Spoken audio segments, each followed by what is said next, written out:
मती की आँख खुली, सर शदीद भारी हो रहा था। इसने उठने की कोशिश की मगर नकाहत से जिस्म चूर और वापस न डाल थी बरपर डागी। कनपटियाँ सहलाई और याद करने की कोशिश की कि हुआ क्या था।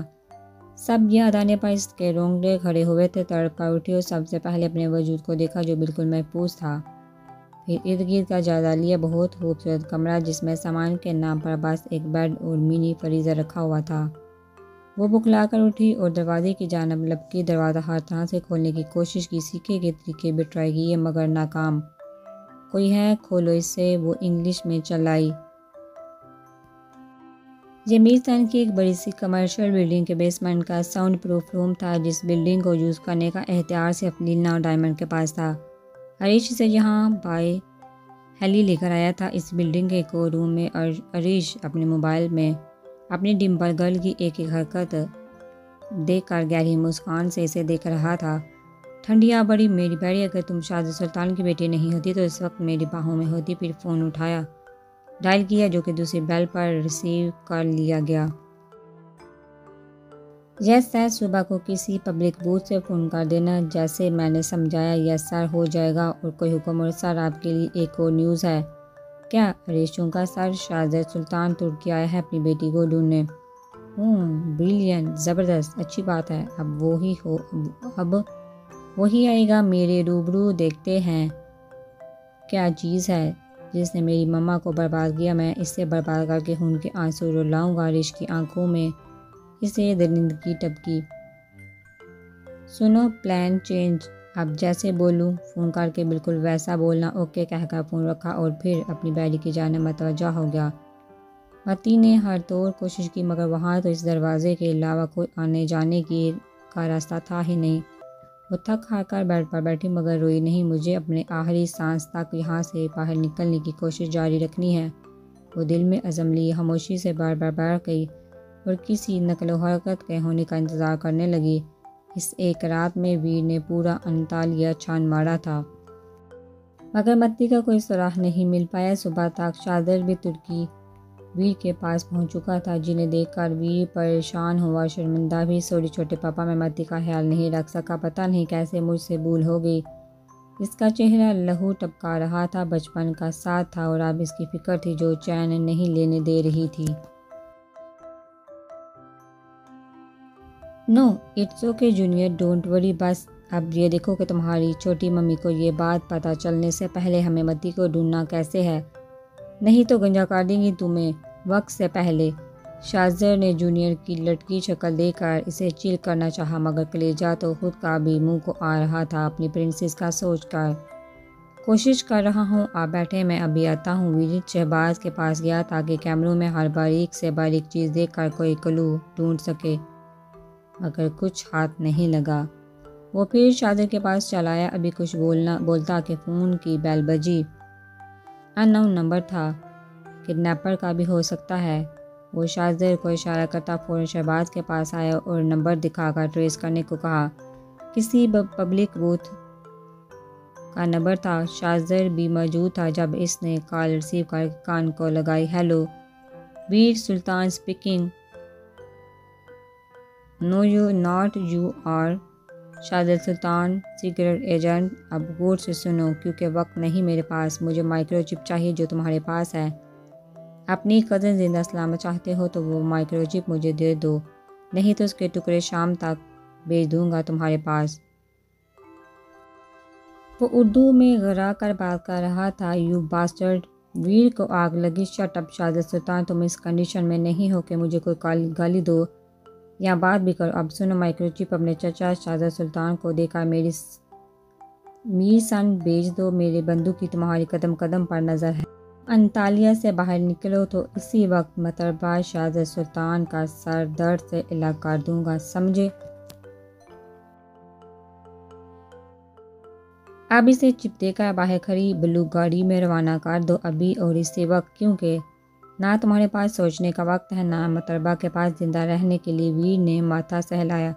अब इसके पास इनकी बात मानने के अलावा कोई चारा नहीं था। मती की ज़िंदगी का सवाल था और स्पीकर वो आज़ाद और नमैरा को सुनाने के लिए कब से ऑन कर चुका था, तो शाहज़र भी इसकी तमाम गुफ्तगू सुन चुका था। शाहज़र ने वीर को तसल्ली दी। ठीक है, मैं भेज रहा हूँ। मगर इससे कुछ हुआ तो पूरा तुर्की चलेगा, याद रखना बास्टर। बुज़दिल कहकर वीर ने जानबूझकर फ़ोन रख दिया। छोटे पापा गौर से मेरी बात सुने। वक्त नहीं, मैं आपको वाक्स दूंगा मगर वो हाली है, क्योंकि चिप मती के पास ही है और इसे पता है कि वक्त पड़ने पर इसे स्पॉइल कर देना है। आप जाइए, मैं यहाँ से नहीं निकल सकता। मती की ज़िंदगी का सवाल है। मैं मीरसन की पुलिस और हेडक्वार्टर से रब्ता करता हूँ। वो वक्त पर वहाँ पहुँच जाएंगे। आपके जूते में ट्रैकिंग डिवाइस छुपा रहा हूँ लोकेशन के लिए। वो कपड़े चेंज करेंगे, जूते नहीं। वो कपड़े चेक करेंगे, जूते नहीं। आप समझ गए ना? हाँ वीर, मैं समझ गया हूँ। वीर जल्दी से मद्दी के रूम में गया और वो बॉक्स ले आया। बॉक्स पॉकेट में रखे शाहजर बाहर निकला। कुछ दूरी के फासले पर एक ब्लू कलर गाड़ी नजर आई। वो इसमें बैठा तो दो आदमी इसके दाएं बाएं देखे और चेकिंग मशीन से इसके कपड़े चेक किए। उन्होंने शाहजर के हाथ पीछे बांधे और आंखों पर पट्टी बांध दी। अब गाड़ी तेजी से चल रही थी। तकरीबन आधा घंटा गाड़ी चलने के बाद उन्होंने शाहजर को गाड़ी से नीचे उतारा और हैली में बिठाया। अब हैली अपनी मंजिल की जानब रवा दवा था। सुहाना बेड पर लेटी फुर फुर कर रो रही थी जब हरम रूम में दाखिल हुई। हरम को सुहाना के लिबास ने हाइप किया। अजीब बेहुदा लिबास, घुटनों तक टी शर्ट, स्लीवलेस बाजू और बिल्कुल चुस्त सी टाइट, गले में छोटा सा दुपट्टा। सुहाना सीधी होकर बैठ गई मगर हनूज रोती रही। हरम आकर इसके पास बैठी और नरमी से सीने में से लगाया तो वो और फुर फुर कर रो दी। हरम ने इसे गोद में लटा कर इसके सिल्की ब्राउन बालों में हाथ फेरा। जब वो जी भर का सारा गुबार निकाल चुकी तो हरम ने पूछा, क्यों रो रही हो बेटा? फिक्र मत करो, ठीक हो जाएगा सब। आंटी मैंने सब कुछ झूठ बोला, वो फिर से इसकी जानती हूँ। हरम इत्मीनान से बोली। सुहाना की आंखें सदमे से फटी रह गई। आपने फिर भी इन पर हाथ उठाया। वो इससे नहीं, तुम्हारी मोहब्बत को लगाया था, ये चेक करने के लिए कि ये प्यारी मगर गंदी सी बच्ची मेरे बेटे से कितनी मोहब्बत करती है। हरम ने इसका गुदाज गाल खींचा तो वो सू करती ब्लश कर गई। I am sorry aunty. इसके चेहरे से लग रहा था वो अपने किए पर दिल से शर्मिंदा है। कोई बात नहीं, नादानी में हो जाता है गलतियाँ। सुहाना ने सर उठाकर इसे अजीम और नफीस औरत के बुलंद सर को देखा। खूबसूरत हाफ वाइट से दुपट्टे को हिजाब स्टाइल में लिए वो बिल्कुल फरिश्ता सी लग रही थी। क्या देख रही हो? हरम मुस्कुराई। यही कि शाहजैन बिल्कुल आप पर गए हैं। इसने नज़र झुकाकर कहा, मगर तुम अपनी मामा पर बिल्कुल नहीं। हरम ने इसकी नाक खींची। वो तो जब मैं बहुत छोटी थी तो गुजर गई, इसलिए मैं इन जैसी नहीं बन पाई, मगर अब मैं इन जैसी बनना चाहती हूँ आंटी। इसने हंसते बड़े आंखों से एक उम्मीद से हरम की तरफ देखा। मेरे बेटे का दिल जीतने के लिए। हरम ने दांत तले लब दबा कर छिड़ा। नहीं आंटी, अपने लिए। और फिर रो दी। इनसे माफ़ी मांगने के लिए। तो फिर मुझे आंटी नहीं मम्मा ही बोलो। इस शर्त पर हरम मुस्कुराई। जी मम्मा। सुहाना को ये लफ्ज़ अदा करना सुकून दे गया। मम्मा वो मुझे कभी माफ़ नहीं करेंगे। इसने फिक्र लाखों, हम इस मसले का भी कोई ना कोई हल निकाल लेंगे। वीर अपने कॉटेज में बेचैन सा था जब मोबाइल पर नैना का मैसेज आया, किसी ने घर पर हमला किया है, जल्दी आएँ। किसी ने घर पर हमला किया है, जल्दी आएँ। वो अजहद और नमैरा को इत्तला देकर फ़ौरन गाड़ी लेकर निकला। जब नैना के घर पहुंचा तो बाहर से कुछ लोग फायरिंग कर रहे थे। इसके जवाब में फायरिंग से वो भाग चुके थे। वो जारहाना तेवर लिए अंदर आया। अंदर भी कुछ लोग मौजूद थे। अब वो अपनी बेल्ट निकाल चुका था। बहुत जल्द वो इसकी लू वाली बेल्ट की मार से घबरा कर भाग चुके थे। तभी वो बेल्ट छोड़कर नैना की जानब लपका और यही वो पल था जब इसकी बेल्ट रिप्लेस कर दी गई थी। नैना जो ज़मीन पर जख्मी हालत में पड़ी थी, इसका सर गोद में रखा। नैना आंखें खोलो। Damn it. इसने आंखें खोली तो इससे खुद पर झुके पाया। क्या हुआ बताओ मुझे। मगर वो नफ़े में सर हिला उठी। वो बड़ी सफाई से इसकी गन्स भी निकाल चुकी थी। आखिरी दाव दिल पर पहाड़ जितना पत्थर रखकर खेल रही थी, क्योंकि दिल कमबख्त फुल बगावत पर उतर बैठा था। इसने गन्स वहीं सोफे के नीचे सरका कर फ़ोन उठाया और मैसेज टाइप किया। कुछ लोग थे, जेनिफर को उठाकर ले गए थे, मगर मैंने पहचान लिया। वो वही था जो मेरे साथ ज़बरदस्ती करना चाहता था। मैंने मज़ाहमत की तो जेनिफर को ले गए हैं। चुप गई थी, अभी निकली बाहर। ओके चलो। फिर वो लोग जेनिफर को वापस लेकर गए होंगे जहाँ तुम्हें रखा था। इसने इस बात में सर हिलाया और सांस चल दी। वो जारहाना तेवलिए दार से अंदर दाखिल हुआ, मगर अंदर कोई नहीं था। फिर अचानक बहुत से लोग अंदर दाखिल हुए थे, जिनमें एक आदमी भी था। वीर के सर पर चारों तरफ से गन तानी गई थी। इसने अपनी सीक्रेट पॉकेट टटोल कर देखी मगर इसकी गन्स वहाँ मौजूद नहीं थी। इसे हैरत के साथ साथ शौक लगा, मगर इस वक्त वो सबसे ज़्यादा परेशान हुआ था। जब बेल्ट निकाली तो वो इसकी महसूस बेल्ट नहीं थी, बल्कि आम सी लेदर बेल्ट थी। क्या ढूंढ रहे हो शाहज़र सुल्तान ज़ुबैर फनकारा। तभी नैना व्हील चेयर धकेलती वहाँ आई। वीर के पैरों नीचे से ज़मीन खिसकी और आसमान सर पर गिरा। जब नैना ने भी आकर तमसहराना हंसी के साथ इसके ऊपर गन तान ली। इसे समझने में सेकंड ना लगे कि इस सारी गेम प्लान के पीछे कौन था, कौन इसकी हार का सबब बन रहा था, किसने इसकी गन और बेल्ट गायब की थी। इसका दिल जैसे किसी ने मुट्ठी में जकड़ कर पाँव में मसला था। तभी जूली वीर की जानब घूरती बोली, अब तुम्हें ये उलझन होगी कि मैं कौन हूँ। चलो, मरने से पहले आखिरी ख्वाहिश के तौर पर मैं बता देती हूँ कि मैं सुल्तान के जानी दुश्मन हूँ। पहले तुम मरोगे, जो कि शाबिर सुल्तान को गिफ्ट होगा मेरी तरफ से। फिर वो तुम्हारी कज़न मरेगी, जो कि शाहज़र सुल्तान को गिफ्ट जाएगा। हा हा हा। वो पागल औरत पागलों की तरह हंस दी, मगर वीर लहू टपकाती आंखों से सिर्फ नैना को देख रहा था। जिंदगी में पहली मर्तबा हारा था, मोहब्बत के हाथों शिकस्त खाई थी, हार गया था एतमाद करने से। और ये हार इसकी ज़िंदगी की सबसे बड़ी हार थी, जिसने इसकी कमर तोड़ दी थी, झुका दिया था, एक गेमर को तोड़ दिया था। इसके वजूद को जैसे टुकड़े टुकड़े कर दिए गए थे। कोई आखिरी ख्वाहिश, जूली ने शहाना अंदाज में पूछा। हाँ, मुझ पर पहली गोली ये चलाएगी। वीर ने नैना की तरफ इशारा किया। नैना की रूह झंझोड़ी थी। शायद किसी ने चेहरे से मुस्कुराहट गायब हुई। कम ऑन लीना, मेरी जान, दुश्मन की ख्वाहिश पूरी करो, जूली ने कहा। नैना के गनताने हाथ दरस रहे थे।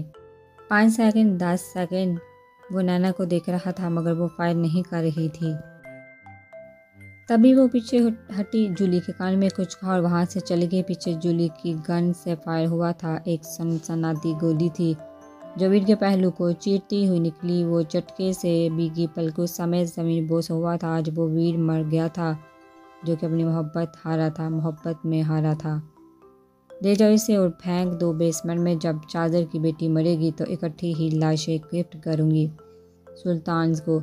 शाहज़र को वो लोग इसी कमर्शियल बिल्डिंग में लाए थे जहाँ अरेश मौजूद था। बड़े से हाल में हरीश नफरत और तमसहराना सा घूरता शाबिर से लापरवाही शाहज़र के रूबरू आया, मगर सामने दुश्मन की जगह अरीश को देखकर शाहज़र के सदमे से आंखें फटी। मुझे जानते हो, अरीश का सरसराता लहजा। हाँ, तुम अरीश ज़ुबैर हो।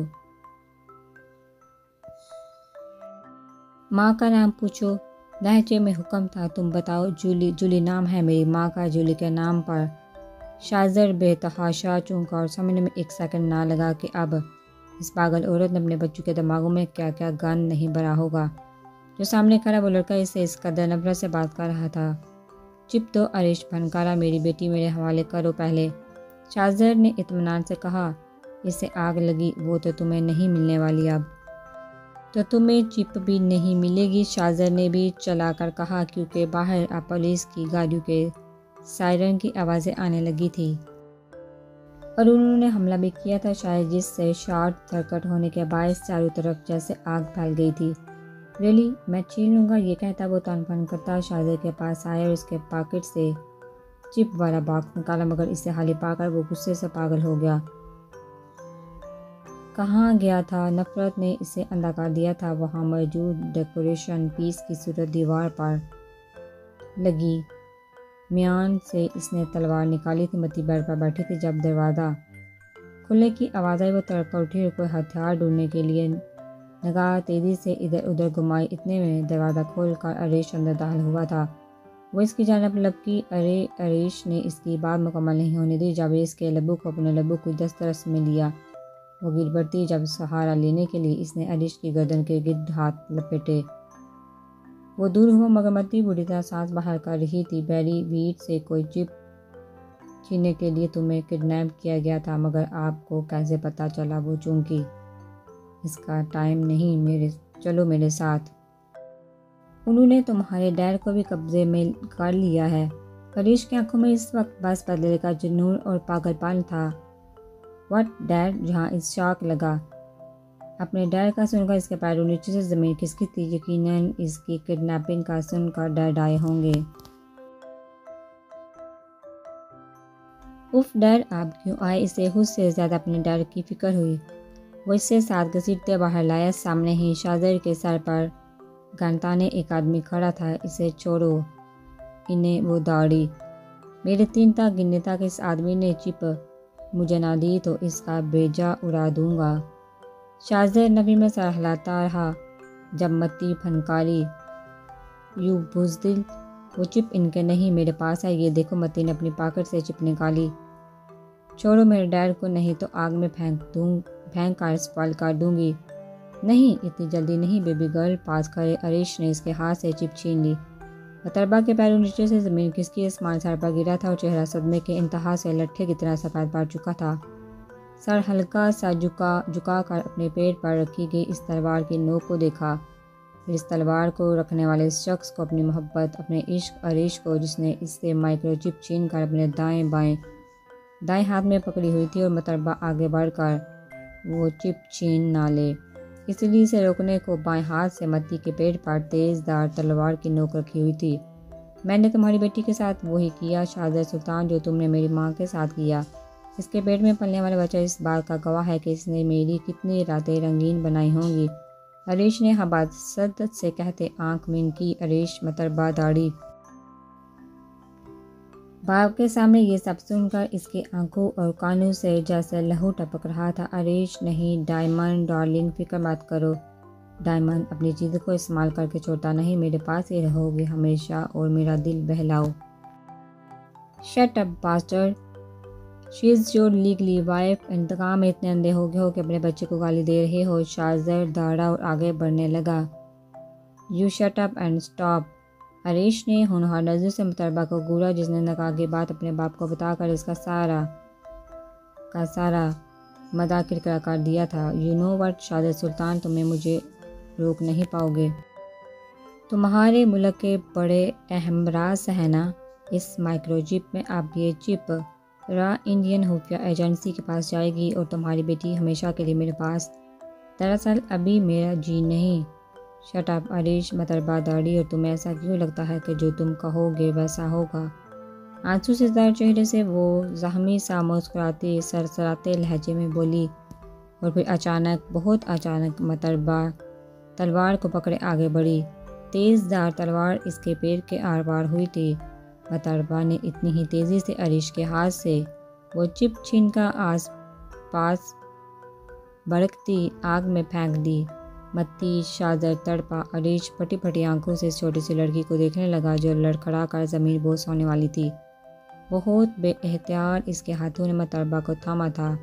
Don't touch me bastard. मतरबा ने ज़मीन पर गिरते हुए बड़ी ज़ोर से अरीश को धक्का दिया था, जिसे वह तलवार समेत बड़ी दूर लड़खड़ा कर गिरा। तलवार मत्ती के पेट से निकली तो एक दिलहराश चीख थी जो इमारत में गूंजी थी। बल बल बहता खून इसके चारों ओर फैला। शाहज़र माही आबोताब की तरह तड़पा अपनी गुड़िया तक पहुंचा। इसका सर अपने सीने में लगाया। मेरी जान, आंसू से चेहरा तर हुआ। तुम्हारा बहुत खून बह रहा है मेरी गुड़िया। अरीश बेतहाशा तड़प कर खड़ा हुआ। मत्ती ने इसके जानब नफरत और हकारत से देखा, फिर अपने डैड को देखा। अच्छा है डैड, मेरे मरने से पहले एक गद्दार और धोखेबाज इंसान का खून मेरे जिस्म से अलग हो जाए। पुलिस के सायरन चारों ओर गूंजे थे। अरीश के आदमियों ने इससे बाहर घसीटना चाहा। सर निकले, यहाँ से पुलिस आ गई है प्लीज़। मगर वो तो पत्थर का बुत बना सामने ज़मीन पर आड़ी हिचकियाँ लेती अपनी बैडी को देख रहा था। डैड, मुझे पाकिस्तान मत ले जाना। यही दफन मेरे मुल्क की मट्टी मुझे कभी माफ़ नहीं करेगी। मैंने दुश्मन पर भरोसा किया। तोड़ तोड़ कर लपत अदा करती वो बेतहाशा रो रही थी। नहीं, मेरी गुड़िया पाकिस्तान की मट्टी को अपने इस सिपाही पर नाज होगा जिसने अपनी जान पर कुर्बानी देकर अपने अहम राज दुश्मन तक नहीं पहुंचने दिए। डैड, मैं शहीद। मतरबा की आंखों में चमक सी थी। फिर इसका सर शाहज़र के बाजू पर लड़ गया था। अरीश के पैरों नीचे से ज़मीन खिसकी। फटी फटी आंखों से अपनी बैरी को मरते देखा। शाहज़र बेतहाशा रो दिया। अरीश ने अपने आदमी को इशारा किया, जिन्होंने लपक कर शाहज़र को पीछे खींचा। तब वो तड़प कर आगे बढ़ा और इस बेजान से वजूद को बाजू में बढ़ाए। इसका चेहरा पागलों की तरह थपथपाया। नब्ज़ टटोली जो थम चुकी थी हे यू बैरी, आंखें खोलो, मेरी तरफ देखो, डिम्पल दिखाओ। वो चिल्लाया, यू बास्टर्ड, दूर रहो मेरी बेटी से, डोंट टच हर। शाहज़ादा, मगर वो तो जैसे सुन ही नहीं रहा था। उसके माथे से माथा टिकाया। यू नो व्हाट, तुम मुझे छोड़कर नहीं जा सकती। Now come on, talk to me, damn it, वो दौड़ा। तभी इसके आदमी ने घसीटते वहाँ से बेसमेंट ले जा चुके थे, किसी खुफिया रास्ते से भगाने के लिए। पीछे पुलिस चारों जानब फैल चुकी थी। शाहज़ादा को और मती की बॉडी को एम्बुलेंस में हॉस्पिटल ले जाया गया।